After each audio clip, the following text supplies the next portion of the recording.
Bonjour. Bonjour à tous, je m'appelle David Ng, doctorant au CRIL à l'Université d'Artois. Donc aujourd'hui, je vous présente une partie de ma thèse intitulée La sélection des caractéristiques en se basant sur l'analyse logique de données pour les arbres de décision optimaux et d'autres classifieurs. Donc, pour le contenu, je vais commencer par vous présenter le contexte et notre contribution, quelques préliminaires et notre approche concernant la DBAS. Nous avons parlé aussi de la relation entre l'arbre de décision optimaux et LAD, aussi notre framework. Puis on a discuté sur les parties expérimentaux et à la fin, je vais conclure et présenter quelques travaux à venir. Donc, pour le contexte, la malédiction de la dimensionnalité présente un défi majeur dans plusieurs applications comme la feuille de données, la reconnaissance de forme, la vision par ordinateur et aussi l'apprentissage automatique. La rédaction de la dimensionnalité est une technique qui permet de soulager ce problème. Donc, la sélection des caractéristiques est l'une des principales approches de la rédaction de la dimensionnalité. En fait, elle vise à éliminer les caractéristiques non pertinentes et redondantes, tout en préservant les caractéristiques pertinentes afin de réduire le temps de calcul, améliorer les performances de prédiction et aussi la compréhension des données. Donc, les approches classiques de la sélection des caractéristiques se sont concentrées seulement sur les statistiques, la similarité, la corrélation, la théorie de l'information, telle que l'information mutuelle et d'autres techniques de classement. Donc, notre proposition ici est d'introduire une nouvelle technique en se basant sur l'analyse logique de données. Un de son but est de générer les subsets minimum pour distinguer les différents groupes de données. Donc, plus précisément, notre contribution peut résumer comme suite. Donc, d'abord, pour pouvoir générer les minimums subsets, on a relevé dans un problème d'énumérer le minimal hitting set où il existe l'implémentation efficace. Ensuite, nous avons proposé une méthode de scoring qui permet de trier ces features subsets afin de sélectionner un avec la meilleure qualité. Nous avons fait aussi la relation entre les apps de décision optimaux et notre approche. On introduit le nouveau critère concernant la construction des apps de décision optimaux et son connexion avec les méthodes d'optimalité classiques. Donc, à la fin, nous faisons en fait les expérimentations comparatives entre notre approche et d'autres méthodes de feature selection de l'étalage sur les jeux de données comme le jeu de données binaire avec deux classes et le jeu de numérique avec deux ou plusieurs classes. Donc, pour le préliminaire, je vais commencer par vous présenter le problème d'apprentissage automatique. En fait, ici, c'est juste, on a distingué entre différentes notations pour le jeu de données numérique et jeu de données binaire. Donc ici, un problème de classification est fini par un ensemble de caractéristiques F et par un ensemble de classes C. Un classifieur est caractérisé par une fonction de classification taux qui assigne les features subspace S à l'ensemble de classes C. Pour apprendre un classifieur, un, un ensemble d'instants est utilisé comme donnée d'apprentissage par ce classifieur qui retourne en fait une fonction taux avec un ajustement optimal et qui permet de bien se généraliser sur des données inconnues. Et ensuite, je vais commencer par vous introduire qu'est-ce que c'est l'analyse logique de données. En fait, il y a une technique qui combine ensemble l'optimisation, le combinatoire et la théorie de Boolean Function. Il a été introduit par Hammer en 1986.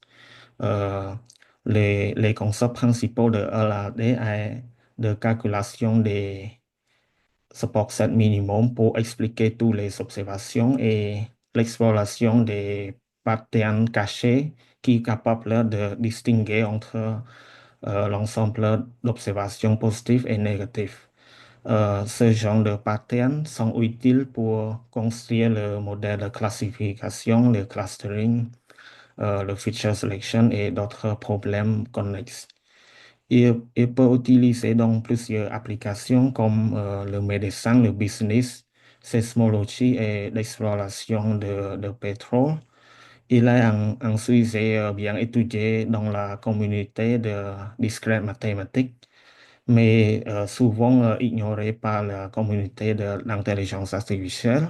Donc ici, notre but est de compléter ce gap en utilisant une première étape de LAD qui concerne la génération des features subsets qui permet de distinguer entre les différents groupes de données. Donc maintenant, on va comprendre qu'est-ce que c'est le support set. Donc, support set, S est appelé support set si la projection de epsilon plus si S intersecte le epsilon. La projection de epsilon moins CS est l'ensemble vide. Et S est appelé irrédondant ou minimal si aucun de ces subsets n'est pas un subset. Donc, pour illustrer, on considère un jeu de données binaire ici. Donc, la projection de epsilon plus et epsilon moins sur le subset composé de x1, x2, on peut obtenir le epsilon plus s avec les couples de 0, 0, 1, 1. Et pour le epsilon moins s, c'est avec un seul couple 1, 0. Donc ici, à partir de ce jeu de données, on a en fait quatre subsets minima qui incluent dedans deux subsets minimum en termes de cardinalité. Donc, pour obtenir les subsets minimum, on doit résoudre le problème d'optimisation. Donc ici, à partir de jeux de données binaires, on va faire appliquer les opérations entre toutes les observations de la classe positive et toutes les observations de la classe négative. Donc par exemple ici, si on prend le sort entre l'observation V1 et V1', on peut savoir que ce couple a différencié le feature X1, X3, X4, X5, ce qui correspond en fait sur la première ligne de l'équation en égalité X1 plus X3 plus X4 plus X5 doit être supérieur ou égal à 1. Ça veut dire que ici, un parmi eux doit être différent, donc soit X1, soit X3, X4 ou bien X5. Comme on a vu, résoudre ce genre de problème d'optimisation avec un plus grand jeu de données en termes de nombre de features et le nombre d'instants est compliqué. Donc, dans la suite, on a proposé la solution alternative pour résoudre ce problème. Maintenant, on va parler le component de notre approche. Donc, d'abord, je vais commencer par présenter la génération des features subsets. Donc, on a présenté tout à l'heure, pour obtenir les features subsets, il faut énumérer les subsets minimum, mais à cause de la complexité, on considère d'énumérer le minima subset à la place de minimum, ce qui est équivalent en fait à la problème de minimal hitting set. Maintenant, je vais d'abord appeler la définition de minimal hitting set. Donc, on a H, c'est un hypergraphe de l'ensemble de sommets V, où chaque élément HI de H est un hyper H, un hitting set de T de H. ai un sous-ensemble de V qui intersecte chaque HI appartient de H. C'est-à-dire que l'intersection entre T et HI n'est pas un ensemble vide. T est appelé minimal heating set de H si aucun sous-ensemble propre de T est un heating set de H. Donc ici, pour obtenir en fait, le minima Boxer de epsilon, on peut obtenir en trois étapes. D'abord, on calcule les sorts opérations entre le positif et négatif jeu de données, puis on va définir un hypergraphe associé avec ce vecteur binaire. Puis on va calculer le dualization sur ce hypergraphe pour à la fin obtenir le MSS de epsilon. Donc pour illustrer, je vais vous donner un exemple. D'abord, on va calculer le sort opération sur le epsilon. On peut obtenir le epsilon plus de l'étape 1. Après, on va associer le hypergraphe sur le epsilon plus. Donc ici, si on voit la première ligne, V1, V1', il a différence sur le feature composé de X1, X3, X4, X5. Donc on a en total 6 hyper-H pour composer le hypergraphe. Donc pour l'étape 3, on va calculer le dualization de ce hypergraphe. On va obtenir 4 MSS comme dans l'étape 3. Ici, si on veut calculer le dual de l'étape 3, on va revenir à hypergraphe de l'étape 2 parce que le dual égale euh, hypergraphe de epsilon plus correspond à l'étape 2. Donc, il faut ici noter que le nombre de MSS peut augmenter de manière exponentielle dans le pire des cas. Donc, pour pouvoir évaluer les MSS, on a proposé d'utiliser la méthode heuristique proposée par Giseli en 1964. Il a dit que good feature subset contain features highly correlated with the class, yet uncorrelated with each other. En fait, ici, si on voit le numérateur RCF, c'est juste pour savoir l'influence de feature pour prédire le classe et le dénominateur, le RFS, qui ça veut dire la pénalisation entre les corrélations entre le feature et feature. Donc, pour pouvoir calculer le merit score, sur le jeu de données, on a distingué entre le jeu de données numérique et le jeu de données binaire. Donc, je vais commencer par le jeu de données numérique. On a aussi distingué entre les différentes corrélations. Donc, la première corrélation, c'est entre le feature et feature. Ce qu'on a utilisé deux méthodes. Ce sont les Pearson Correlation Coefficient et un autre, c'est le Symmetrical Uncertainty. Pour le deuxième feature class correlation, ce qu'on a utilisé le correlation ratio, en fait, c'est juste pour mesurer la corrélation entre le variable continu et le variable catégoriel. Donc, pour le jeu de données binaire, ce qu'on a utilisé le Master Correlation Coefficient pour calculer les deux, le RFS et RCF. En fait, MCC, c'est une mesure d'association entre deux variables binaires et se basant sur la méthode de contingency matrix. Donc, pour pouvoir comprendre comment on peut calculer ça, on considère un exemple. Si on prend S, le support se compose de feature X1, X2. D'abord, on va projeter epsilon sur le feature X1, X2 et classe respectivement. Donc, on va obtenir epsilon X1, epsilon X2 et epsilon classe.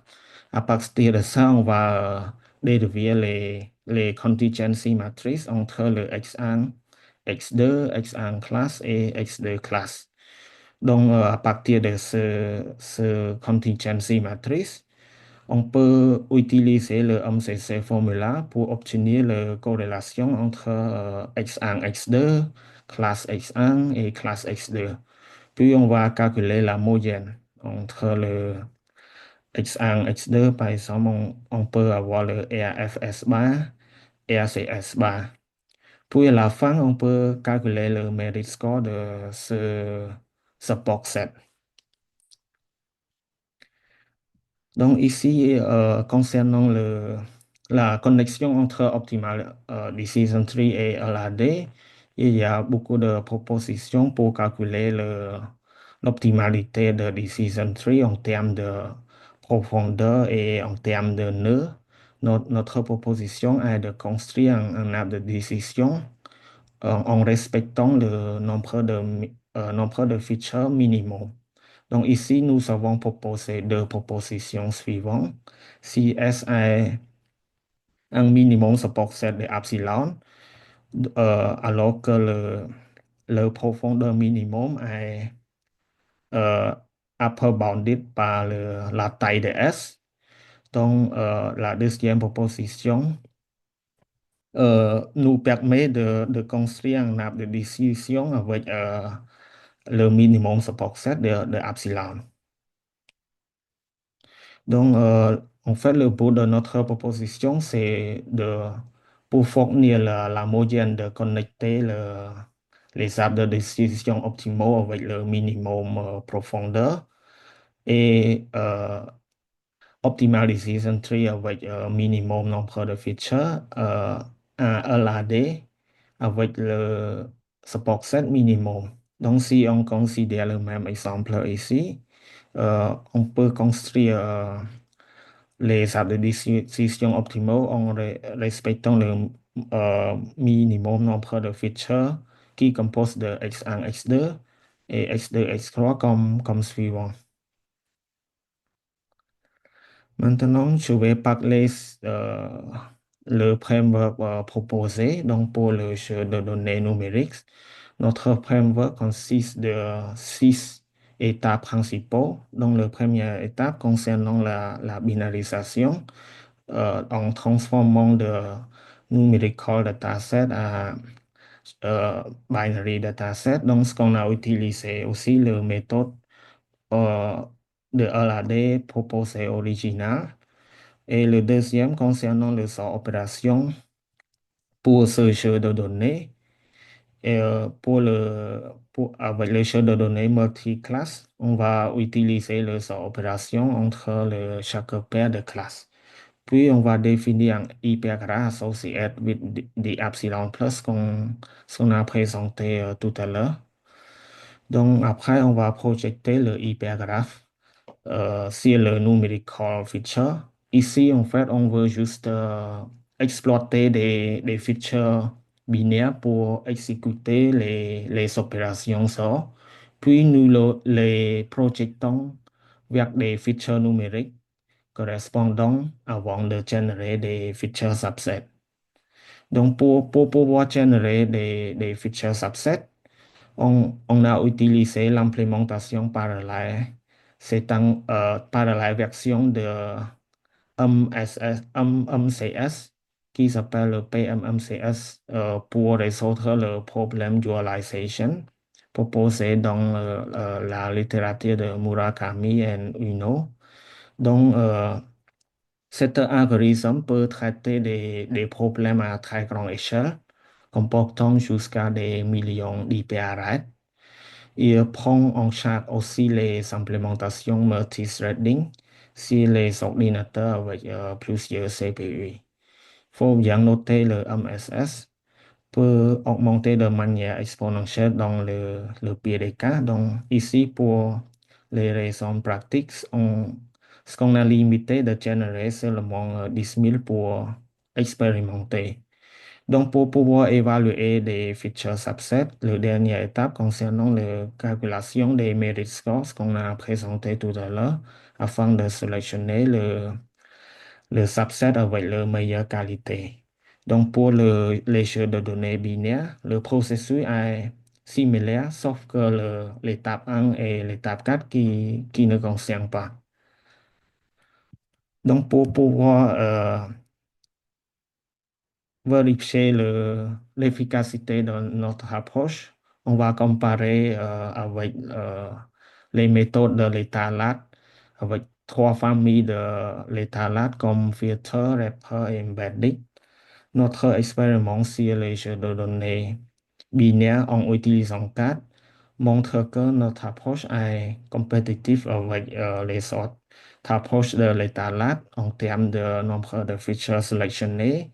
Notre approche sélectionne moins de features que le family de wrapper et embedded method. En termes de temps d'exécution, pour le grand jeu de données comme Dorothea qui compose de 100 000 features, notre approche classée 3 parmi les 8 d'autres méthodes. Donc, l'expérience sur le numerical dataset démontre que en utilisant le classifier CAD et d'autres classifiers comme SVM, KNN, Now by Yes, aussi démontre que notre approche est plus performante que la méthode de filtre et est compétitive avec les deux autres. Dans notre cas, le Pearson Correlation Coefficient est mieux que le Symmetrical Uncertainty pour calculer la corrélation entre les features et features. En termes de nombre de features sélectionnées, notre approche est plus performante que l'état de l'art. En termes de temps d'exécution, notre approche est compétitive avec Correlation Best Feature Selection et aussi euh, est plus performant que des autres approches. Donc, pour conclure, LAD peut générer en fait les subsets avec les plus hautes qualités, suivis par la fonction de scoring qui permet de sélectionner le meilleur feature subset. Pour résumer, quand la majorité de features sont utiles pour prédire en classe, seulement un sous-ensemble de features est essentiel en pratique pour construire un modèle précis et interprétable. Donc, pour conclure notre contribution, nous avons en fait introduit une nouvelle approche concernant la sélection de caractéristiques en se basant sur l'analyse logique de données. D'abord, pour générer les minimum support sets, on a arrivé à générer le minima support set à la place où il existe l'implémentation efficace. Nous avons proposé ensuite les méthodes de scoring qui permettent de trier les MSS afin de sélectionner un avec leur haute qualité. Puis on va définir la relation entre les arbres de décision optimaux et notre approche LAD. Puis à la fin, on fait l'expérimentation sur le jeu de données binaire et jeu de données numériques démontre que notre approche est compétitive ou bien plus performante que la méthode de l'étalage. Pour notre travaux à venir, nous souhaitons d'améliorer l'encodage des numerical datasets. Nous souhaitons aussi de définir les meilleurs scoring functions pour évaluer les features subsets pour tous les deux types de jeux de données. On veut faire aussi l'extension de notre approche pour traiter les jeux de données numériques sans procéder sur le procès de binarisation. Donc, c'est terminé pour ma présentation. Je vous remercie pour votre attention.